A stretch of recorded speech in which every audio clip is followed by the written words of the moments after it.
Savez-vous comment interpréter le langage corporel? Aimeriez-vous enfin gérer vos pensées négatives et vous libérer de ce qui vous empêche vraiment de réussir? Voudriez-vous booster votre motivation? Bienvenue dans mon univers de neurocoach. Mon nom est Annabelle Boyer. Je vous propose des capsules sur les neurosciences, l'hypnose, l'analyse de la communication non verbale, la PNL et bien plus encore afin de développer le plein potentiel de votre cerveau. Bonne écoute!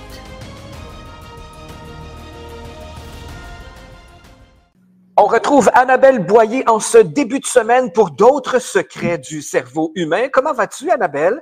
Très bien toi-même. Très, très bien. J'ai déjà pris des notes, j'ai déjà mis des trucs en branle pour attirer l'abondance. J'ai reçu des cafés, alors ça doit marcher.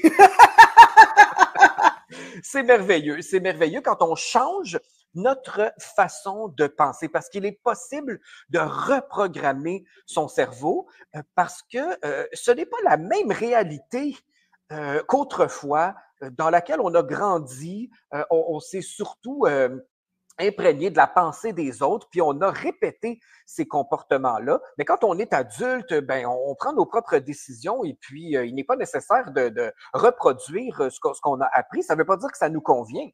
Exactement, puis on peut tout faire et aujourd'hui, on sait en plus que notre cerveau peut se modifier jusqu'à notre mort, donc il n'est pas fixe, il est pas coincé. On peut à tout moment créer de nouveaux chemins neuronaux pour créer une nouvelle réalité. Ça, c'est très, très, très intéressant. Un autre sujet qu'on va aborder aujourd'hui qui pique beaucoup ma curiosité, je trouve que ça, c'est assez intense. Je ne savais pas que notre lieu de vie pouvait influencer notre succès. J'ai très, très hâte de t'entendre là-dessus. C'est-à-dire que, par exemple, moi, je vais prendre ma situation et j'aimerais t'entendre là-dessus. Je travaille à la maison. Oui. Alors, est-ce que ça a une influence sur ma qualité de vie, sur mon succès, si je suis un peu tanné de travailler dans le même univers? C'est-à-dire que moi, quand je me lève le matin, je suis chez moi. Même si c'est une pièce différente, je reste chez moi Oui. et à la fin de ma journée, je suis encore chez moi. Donc, à un moment donné, je me dis, waouh, il faudrait que je sorte. Donc, est-ce que tu veux parler de ça en particulier quand tu dis que notre lieu peut influencer notre succès? Du lieu et des objets. Puis ma réflexion sur la chronique est partie avec le fait que j'entendais encore une fois parler d'une expérience qui a été faite à l'université Yale. Et ça faisait plusieurs fois que j'entendais parler de cette expérience-là, fait que j'ai pris le temps d'aller vérifier. Et sincèrement, je suis tombée en bas de ma chaise. Parce qu'on a pris plusieurs centaines de personnes et ce qu'on a fait, c'est qu'on leur a demandé de rencontrer quelqu'un. Dans certains cas, c'était pour un emploi parce que l'expérience a été faite plusieurs fois. Puis dans certains cas, c'était pour rencontrer quelqu'un dans un café. Et ce que les gens ne savaient pas, c'est qu'on leur a fourni un breuvage dans une tasse, mais une partie des participants avaient un breuvage chaud et d'autres participants avaient un breuvage froid. Mais ils ont tous exactement la même tasse de la même couleur. La seule différence, c'est est-ce que le breuvage est chaud ou il est froid? Et le participant numéro 1, il ne sait pas, mais il va rencontrer les 20 mêmes personnes que le participant numéro 2. Donc, chaque participant à l'expérience qui ne sait pas en quoi consiste l'expérience, parce qu'évidemment, on ne veut pas les influencer, ils rencontrent tous les mêmes personnes qui participent. Et ce qui a été vraiment hallucinant, c'est qu'après ça, on leur a demandé, la personne avec qui vous avez discuté, comment vous l'avez trouvée? Et là, on a eu toute une surprise. Parce que tous ceux qui avaient un breuvage chaud ont dit que la personne avec qui ils avaient discuté, c'était quelqu'un de chaleureux, de sympathique et d'agréable. Mais tous ceux qui ont eu un breuvage froid, puis quand je dis tout ça, là, c'est entre 80 et 95%, dépendamment des groupes, là, ils ont répondu que la personne en avant d'eux était quelqu'un de vraiment pas chaleureux, même distant et froid. Wow! Leur perception de l'interlocuteur était en fonction de la température du breuvage. C'est très spécial, ça, là. C'est fascinant. Hmm. Et là, je me suis mis à regarder d'autres éléments parce qu'on sait, entre autres, que chez les femmes qui ont des vêtements un peu plus fancy, les femmes qui se maquillent, les femmes qui font attention à leur coiffure, réussissent mieux que les autres.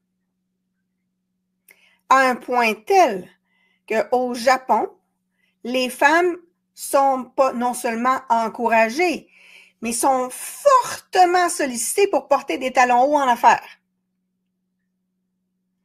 Il y a même des employeurs qui n'embauchent pas de femmes si elles ne veulent pas porter de talons hauts. Et pourquoi exactement? Est-ce que c'est une question de perception? C'est une question d'hormones. Parce que en affaires, on a évidemment beaucoup d'hommes et beaucoup de femmes, et on a beaucoup d'hommes qui sont en situation de pouvoir. Et s'ils ont le choix entre faire affaire avec quelqu'un qu'ils trouvent physiquement agréable à regarder, ou faire affaire avec quelqu'un qui physiquement leur plaît moins, ben ils vont choisir la personne qu'ils trouvent agréable à regarder.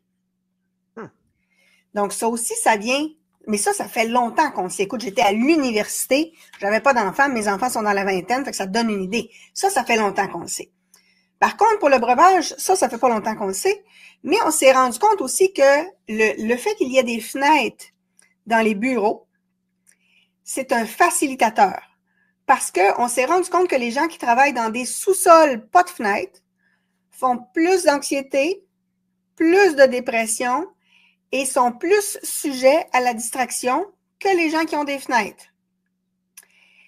Et je me suis rappelé qu'il y a plusieurs années, moi, mon bureau était au sous-sol. J'avais une petite fenêtre, mais mon bureau était au sous-sol. Et j'avais toutes les misères du monde à me concentrer. On sait aujourd'hui que les fameux panneaux électriques que l'on a dans la maison, un panneau électrique, ça émet évidemment un champ électromagnétique. Ouais. Si tu achètes ce que les chasseurs de fantômes appellent un K2, l'espèce d'appareil pour mesurer le champ électromagnétique, là, à la base, ça sert justement à identifier où sont les champs électromagnétiques. Mets ça à côté de ton panneau électrique, tu vas voir qu'il va s'illuminer assez vite.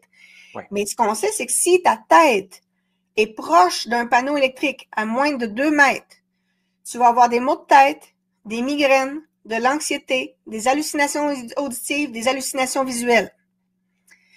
Donc, si ton bureau est dans ton sous-sol proche du panneau électrique, change ton bureau de place. Parce que ça, on sait que ça nuit à la concentration, ça nuit à la performance. On s'est rendu compte aussi que les bureaux où il y a des plantes, les gens sont beaucoup moins anxieux et performent davantage et ils font moins de burn-out aussi. On sait évidemment que les plantes vont purifier l'air, mais ce que l'on réalise, c'est que la vue de la nature vivante, ça permet au cerveau de se ressourcer. C'est pour ça qu'au Japon, ils organisent, puis ils font ça aussi en Norvège, ils organisent des randonnées en nature pour les gens qui sont des super workaholics. Les gens qui travaillent beaucoup, qui sont en épuisement, on les amène en nature parce que le simple fait de voir la nature, ça permet au cerveau de se ressourcer. Plus que ça, le simple fait de sentir l'odeur de feuilles mortes dans un sac, ça fait que le corps se met tout de suite à s'apaiser parce que c'est le système nerveux parasympathique qui s'active. Et le système nerveux parasympathique, c'est celui qui nous calme. C'est celui qui nous apaise et qui nous fait sentir dans la zénitude. La simple odeur de feuilles mortes rappelle à notre vieux cerveau reptilien que la nature est là et la nature, ça calme et ça apaise. Donc, ça veut dire que si dans le bureau, on utilise un diffuseur d'huile essentielle qui va diffuser des odeurs qui nous font du bien, mais il y a des odeurs qui vont faire en sorte d'activer davantage notre système nerveux parasympathique pour nous calmer. Puis il y a certaines odeurs qui, au contraire, vont activer le système nerveux sympathique pour nous donner de l'énergie. Ouais. Mais pour répondre à ta question, moi aussi, je travaille de la maison. Et une des choses que j'ai fait, c'est que mon bureau, il est dans mon salon. Mais j'ai le 2/3 de la pièce qui sert pour le salon et 1/3 qui sert pour mon bureau. Physiquement, là, les meubles ne sont pas les mêmes. Okay. Donc, quand je viens ici, je suis dans mon bureau. Si je veux me détendre, me distraire, je vais aller dans l'autre section du salon. Mais une des choses qu'on a remarqué en neurosciences, c'est que quand on est avec des clients ou des interlocuteurs qui sont fatigués, qui sont anxieux ou qui sont agressifs, même s'ils sont en Zoom, on va absorber une partie de cette énergie-là et on va l'intégrer dans notre lieu de travail. Ouais. Et ça implique que l'on doit prendre le temps de se nettoyer. J'en reviens à la capsule qu'on a fait sur les attaques psychiques. Oui. Donc, il faut prendre le temps de faire des coupures. Quand on a eu notre super party où on avait des auditeurs, à un moment donné, j'ai eu une discussion avec un des auditeurs et je lui demandais, est-ce que tu prends le temps de faire des coupures quand tu reviens de certaines conversations plus difficiles? Parce que c'est important pour le cerveau de faire ces coupures-là. Mm-hmm. Un des exercices dont je t'ai déjà parlé dans une chronique précédente, c'est les fameux bonhommes allumettes de Jacques Martel. Oui. Le fait de prendre le temps de dessiner les bonhommes, de faire les cercles avec les rayons, le cercle qui englobe tout le monde, les lignes pour les liens avec les chakras, puis de couper la feuille en deux, ça permet à notre cerveau reptilien de faire la coupure avec la situation ou avec l'individu, parce que le cerveau reptilien, lui, il ne comprend que la symbolique. Si on fait juste lui donner des mots, il comprendra pas. Un des éléments qu'on peut faire, c'est de dire, ben, avant de rentrer dans mon espace de travail et dans mon horaire de travail, j'imagine au sol qu'il y a un cerceau. Et ce cerceau-là, j'imagine qu'il fait un tube de lumière.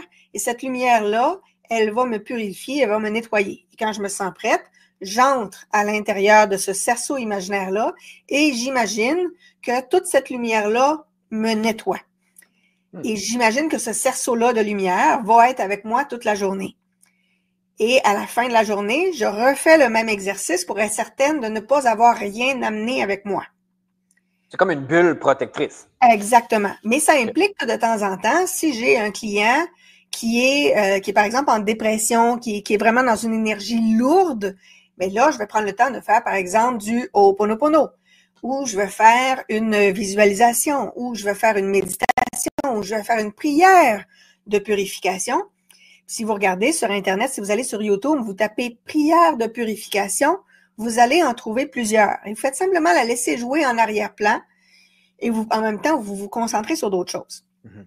L'autre chose dont je voulais te parler, c'est que j'en avais parlé un peu dans les attaques psychiques. On a un chercheur, M. Sheldrake, qui a répertorié des milliers de recherches sur les mémoires de l'univers. Quand on achète un objet dans une vente de garage, cet objet-là, il a appartenu à quelqu'un. Oui. Ce quelqu'un-là, il a vécu des émotions. Et on sait aujourd'hui que nos émotions, on se rappelle que nos émotions dans notre tête, c'est des neurotransmetteurs, c'est des chemins neuronaux et qui donc se transmettent des neurotransmetteurs. Puis dans notre corps, ce sont des hormones et des phéromones. Mais nos phéromones émotionnels, là, vos chats peuvent les sentir à 2 km à la ronde. Mm-hmm. Un rat peut le sentir à 20 pieds autour. Un chien, les études vont jusqu'à 20 km. Aïe, aïe, aïe. Ça veut dire que quand on a un groupe de gens qui vivent des émotions intenses, là, ils peuvent te contaminer tout un lieu assez rapidement. C'est pour ça quand on a, par exemple, des émeutes, peut-être que tu te souviens, toi, les émeutes après les games de hockey, là, tu sais?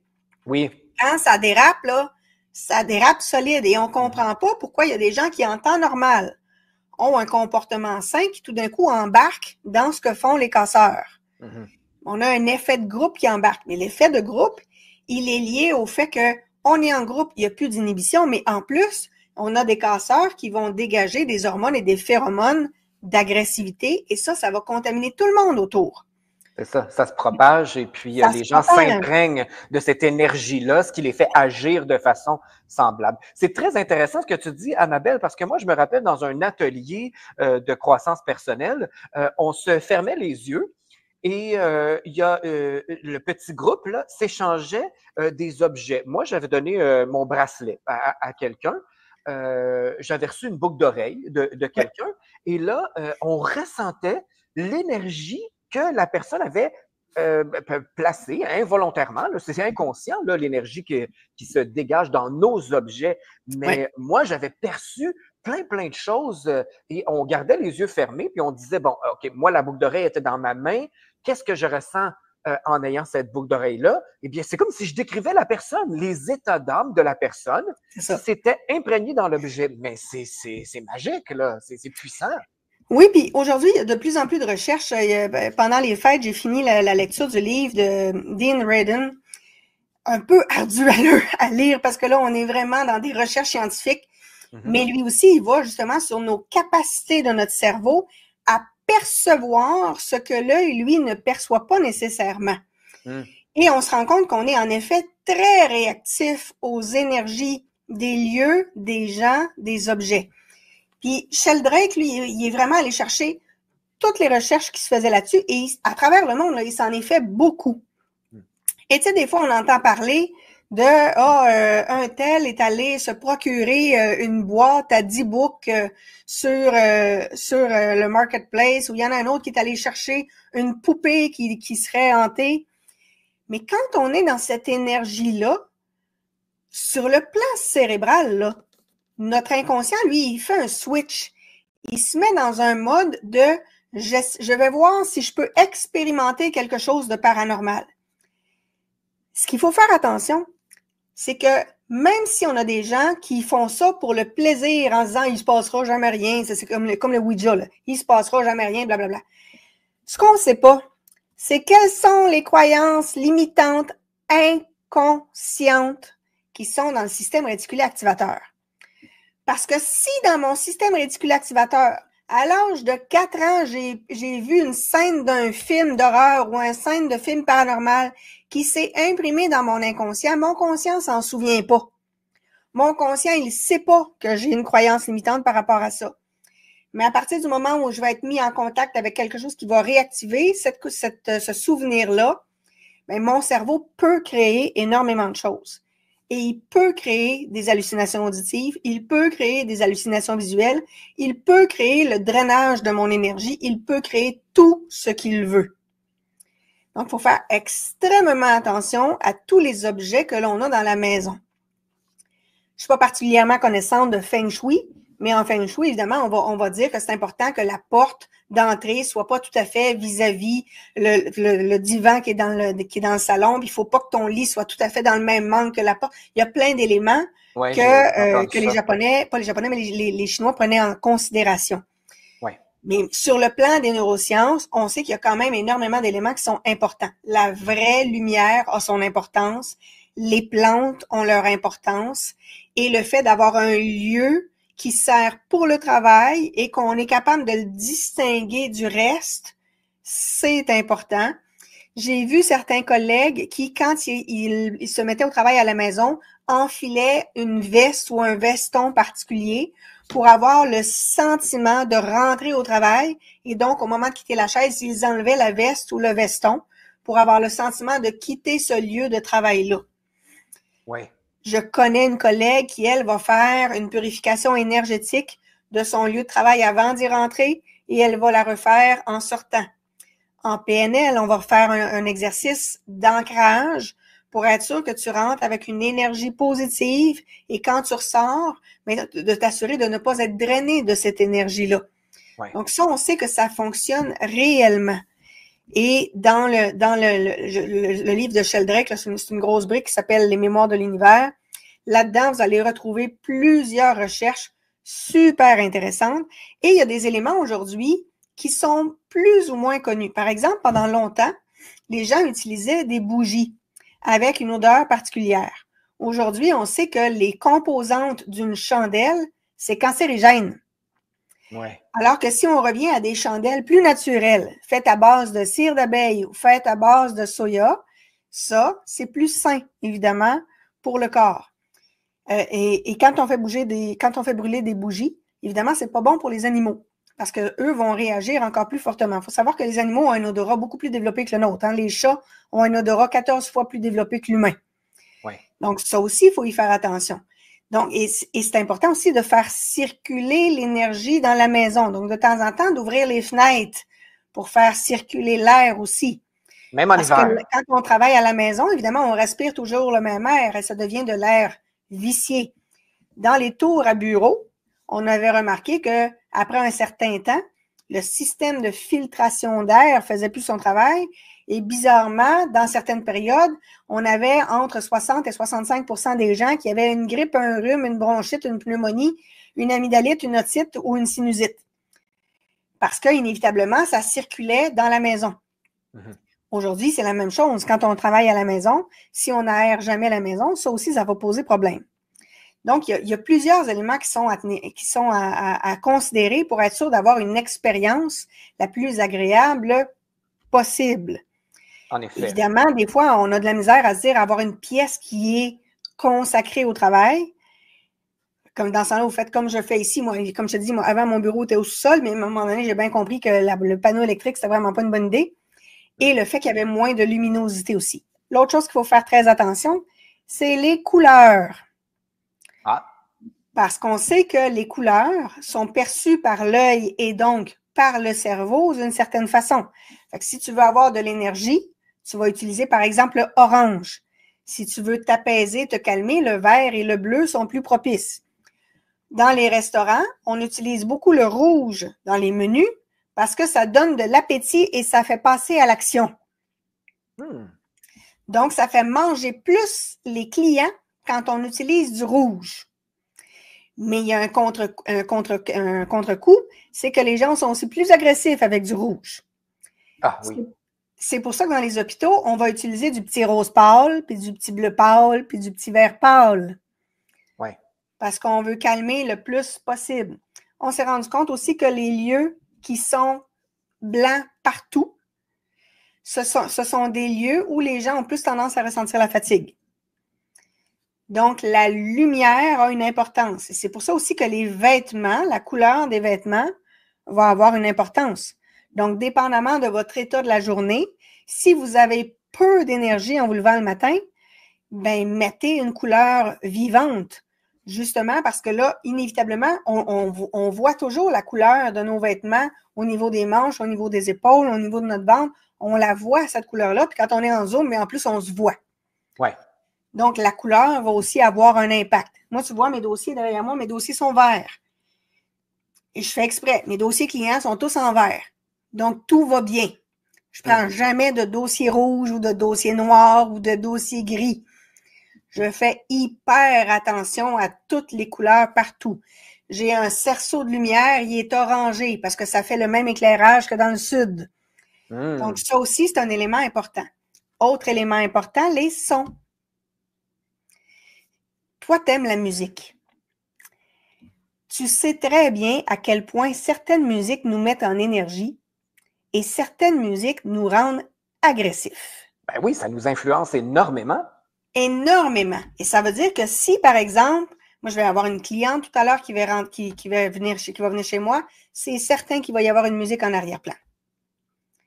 Parce que j'ai compris que les sons avaient un impact majeur.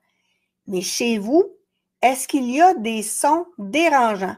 Tu sais, la goutte d'eau qui tombe dans le lavabo, la petite vibration du frigo, le son de la glace qui se forme dans la machine à glace, la vibration d'un téléviseur qui est resté allumé, le voisin qui passe sa tondeuse ou sa souffleuse dehors.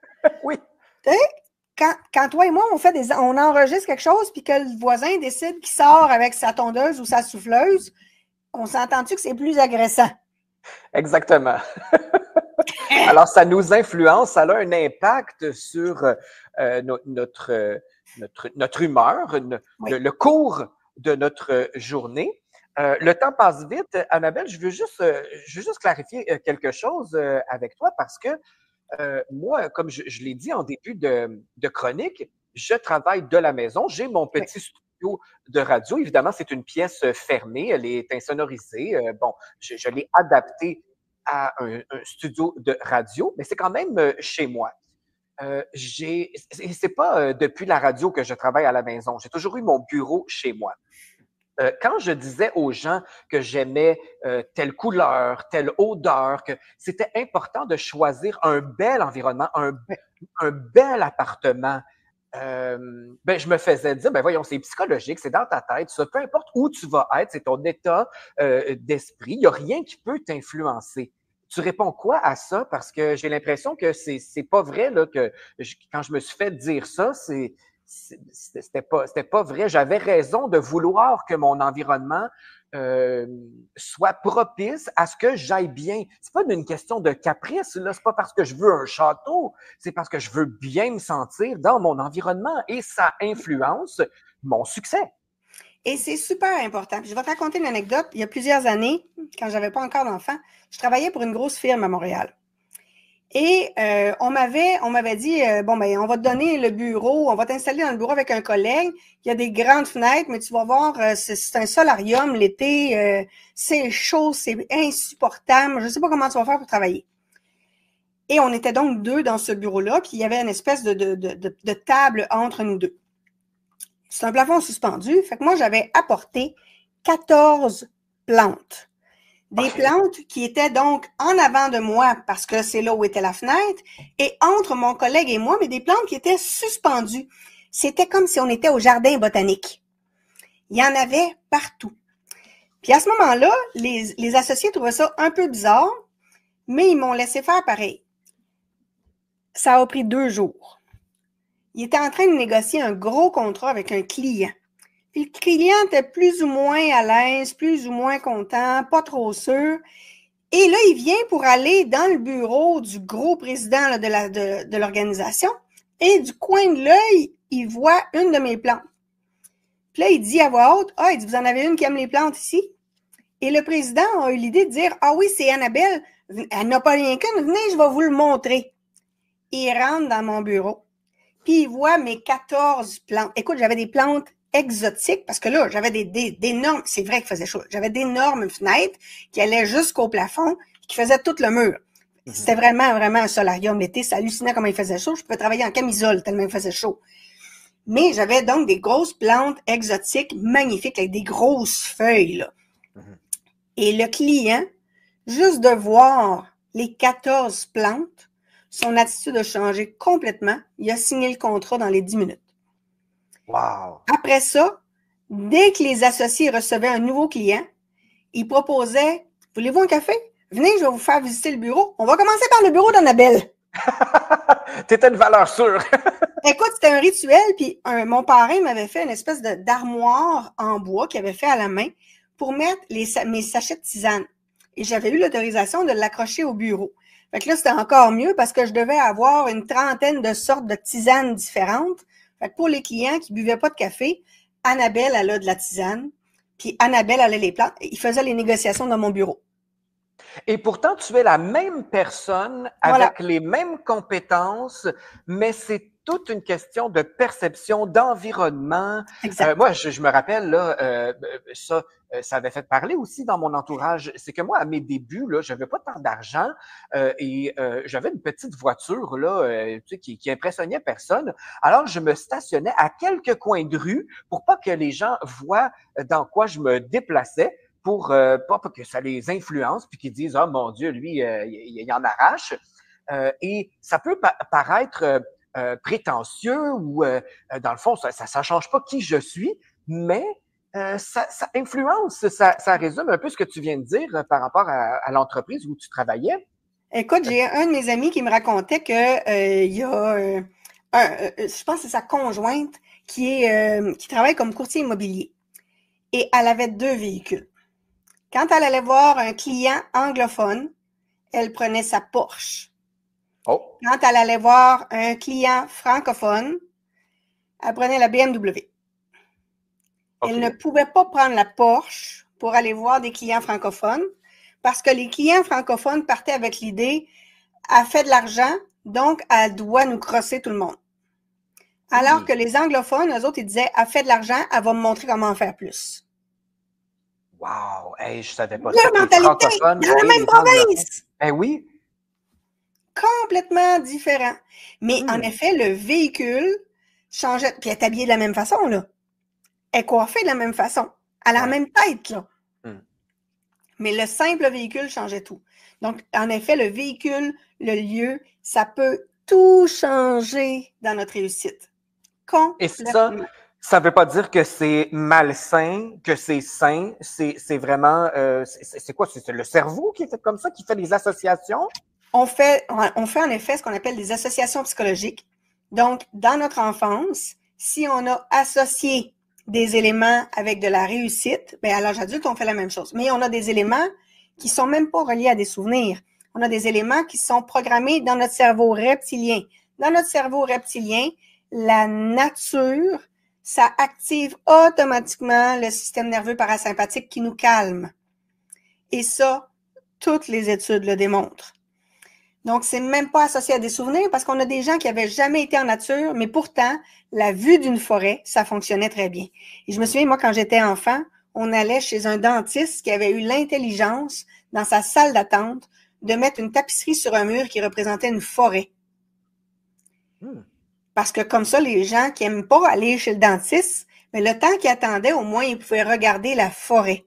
Se sentaient ailleurs ou étaient inspirés autrement. Exactement. Et c'est pour ça d'ailleurs que, par exemple, les fonds d'écran, le fait d'utiliser un fond d'écran avec des fleurs, avec la mer, avec la forêt, avec la nature, c'est important parce que combien de temps on passe devant nos ordis? Le fond d'écran du cellulaire, moi le mien, je sais pas si tu le vois là, mais c'est justement un lac avec une montagne puis des rayons de soleil qui viennent ça me calme déjà. Et ça, moi, ça fait un effet de protection divine. Fait qu'à chaque fois que je prends mon cellulaire, mon cerveau fait la même association parce que quand j'étais enfant, je me souviens d'un moment, on était sur le point de pleuvoir, les nuages envahissaient le ciel, mais il y avait des rayons de soleil qui traversaient. Et à l'époque, j'avais vu le film que tu connais certainement, sur Jésus, qui durait 3 heures, qui passait à chaque année à Radio-Canada dans le temps de Pâques. Oui. Et on associait justement les messages des anges et les messages divins aux rayons de soleil. Donc, mon cerveau avait fait cette association-là. Mais aujourd'hui, cette association-là, je l'utilise continuellement. Donc, le fond d'écran de mon cellulaire, le fond d'écran de mes ordis, c'est des éléments que j'utilise toujours. En avant de moi, j'ai une bibliothèque de livres de développement personnel. Avant, c'était des romans. Il y a quelques années, j'ai tout changé ça. Fait que là, j'ai du Anthony Robbins, du Bruce Lipton, du Joe Dispenza, du Greg Braden, parce que ça me permet d'avoir le cerveau qui va continuellement là. J'ai adoré ces lectures-là. Et quand je reviens concentré sur mon écran, mais je reviens avec le sentiment positif aussi. Donc, le positionnement des objets autour de nous. On sait aujourd'hui que si notre bureau est trop bordélique, ça nous épuise. Et quand on a un conflit avec quelqu'un, c'est important de prendre le temps de faire le ménage physiquement. Parce que le fait de faire le ménage physiquement, de ranger nos dossiers, dans notre cerveau, ça range les dossiers aussi. Ça nous permet de faire du classement dans notre tête aussi. Et c'est tellement vrai ça parce que moi j'ai changé de bureau. J'avais un bureau qui était propice à accumuler des trucs là. Tu sais, c'était un plus grand bureau avec certains compartiments. Puis là, ben, c'était bourré. Et là, je n'ai qu'une seule table. C'est très très très épuré.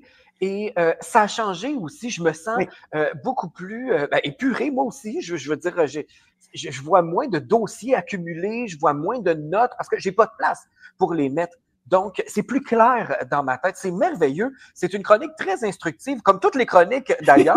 On prend des trucs et puis on fait vraiment une différence dans nos vies.